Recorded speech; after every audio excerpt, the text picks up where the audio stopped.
So the gearing system, the reason I have this in place is so you know what you should be limited by in the workout. So each workout has a certain stimulus. So there's a certain physiological adaptation that I'm looking for, or a certain thing you should be practicing. So the gearing system is supposed to let you know what should be the limiting factor. And this is also lined out in your notes. So I try to have kind of a lot of redundancies.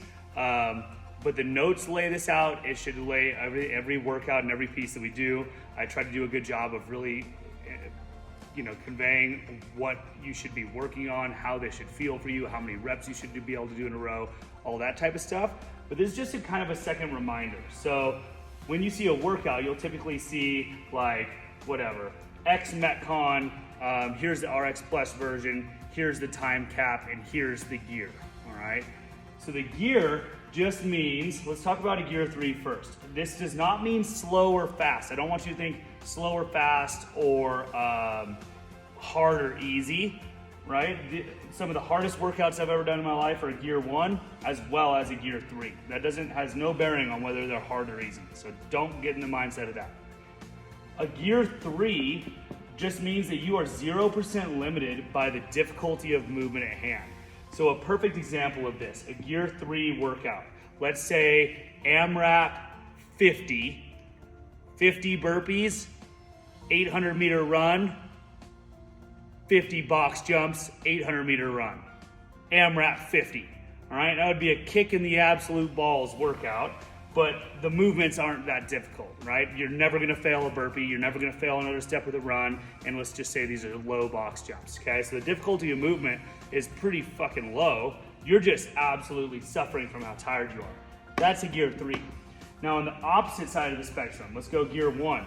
This is 100% limited by the difficulty of movement. Now, you're 100% limited by the difficulty of movement. That does not mean you're not tired, okay? You will still be tired in this setting, but you are limited because the movement is hard, not just limited because you are so fatigued, okay? So a perfect example of a gear 1. Let's say 3 rounds for time of 5 deadlifts at 405 for men and 300 for women, 2 legless rope climbs, and a 100-foot handstand walk, 3 rounds for time. Okay, that'd obviously be an incredibly difficult workout, but you're gonna be breathing hard, but more so, you're just gonna be limited because those are really freaking hard movements and really hard weight structures. So that is the limiting factor, is it requires your extreme attention and focus and effort on each movement. So that's gear 1. A gear 2, we mix in between, okay? So a gear 2, let's say a gear 2 workout. Let's go an AMRAP 10 of 15 chest to bar pull-ups, 10 thrusters at 95 pounds, and 50 double unders, okay? That workout has a lot of heart rate. You're gonna be absolutely gassed, and it has a decent amount of skill that is gonna also be a limiting factor. So that kind of sandwiches both, all right? And then we have our 1.5s and 2.5s, which just biases one side or the other, okay? So, all right, they're really hard movements, but not as hard as a gear 1. And then same thing on the gear 3 and the 2.5, okay?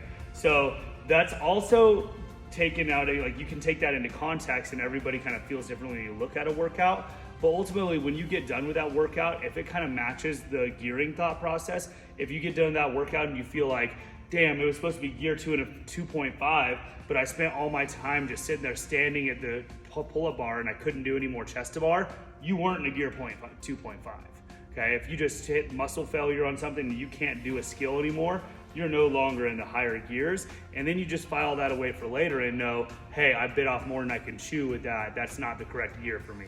Okay? And then you know for adjusting your movements for next time. So this gearing system is really kind of a good way to make sure you're not stuck in a rut. What this does is it tells you where you should be on that spectrum for any given workout.